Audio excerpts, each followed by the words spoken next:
नमस्कार। So now we are going to talk about forced convection. अब question में कैसे पता चलेगा कि क्वेश्चन फोर्स्ड कन्वेक्शन का है।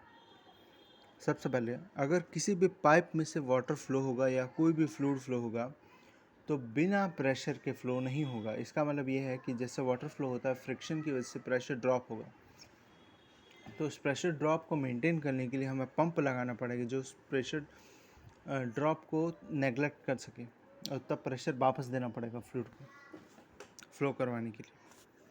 तो वो तो काम एक फोर्स तरीके से ही हो सकेगा। तो इसलिए flow in pipe is never a free convection, it is always a forced convection.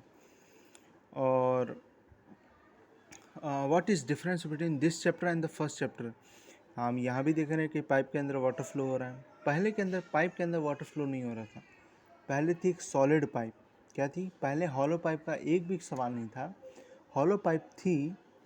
अच्छा एक सेकेंड रुकना।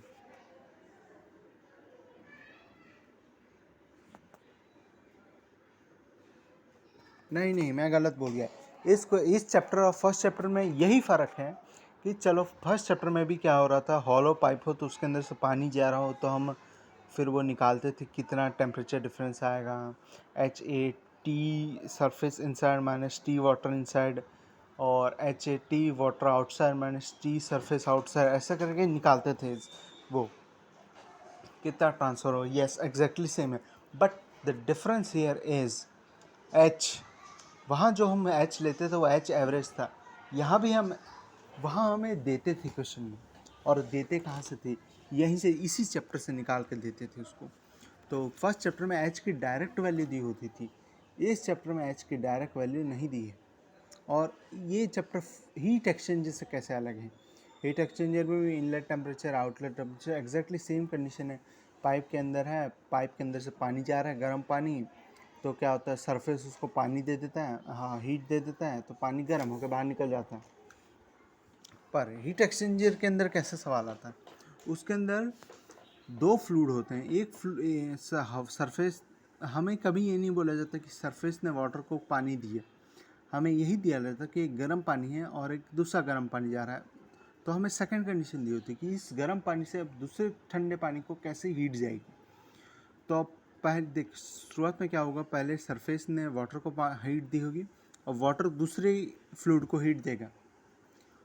तो हीट एक्सचेंजर में ये वाटर टू वाटर वाला ही होगा, पर इस चैप्टर के अंदर हम पढ़ेंगे सरफेस टू वाटर, तो इसलिए ये चैप्टर पहले आता है उस चैप्टर से। तो this is the main difference between that chapter and this chapter. Now what is the second thing we are going to study.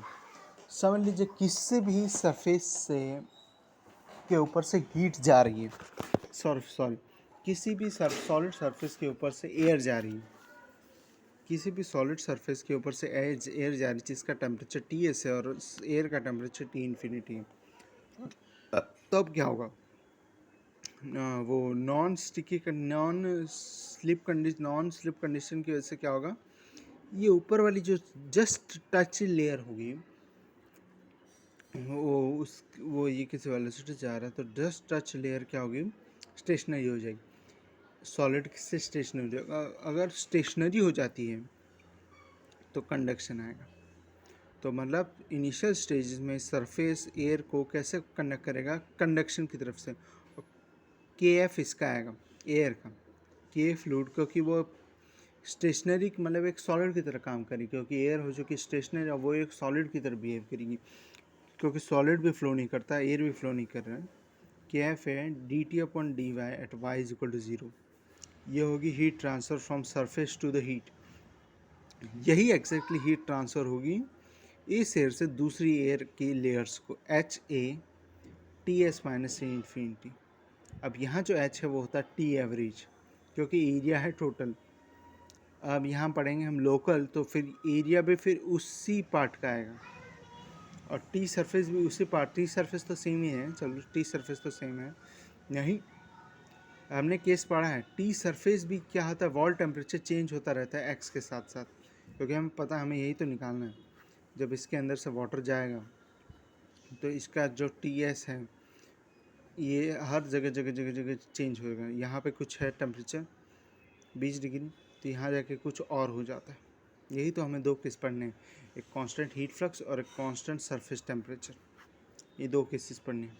तो टीएस भी चेंज होगा, एरिया भी एरिया उसी उसकी आएगी और एच होगा लोकल फिर, पर अगर एरिया टोटल होगी तो एच एवरेज आएगा। तो यही हम इसके अंदर पढ़ने वाले हैं। फॉर स्टेडी फ्लो का मैंने पता है ना, Q इज इक्वल टू, मतलब Q सेम रहेगी। स्टेडी मतलब अंदर कोई एकोमलेशन नहीं होता, बॉडी के अंदर कोई एकोमलेशन नहीं होता जिसकी वजह से उसका टेम्परेचर इंक्रीज हो, एकोमलेशन नहीं होता, तो फिर स्टेडी स्टेट। और डी टी अपन D Y at Y is equal to zero को बोला जाता है temperature gradient at the interface. Question में ये दिया रहेगा temperature gradient at the interface, और अगर ये पूछा रहे कि find the heat transfer from the surface to the adjoining air, तो होगा ये find the heat from the adjoining air to the other air layers, तो होगा ये।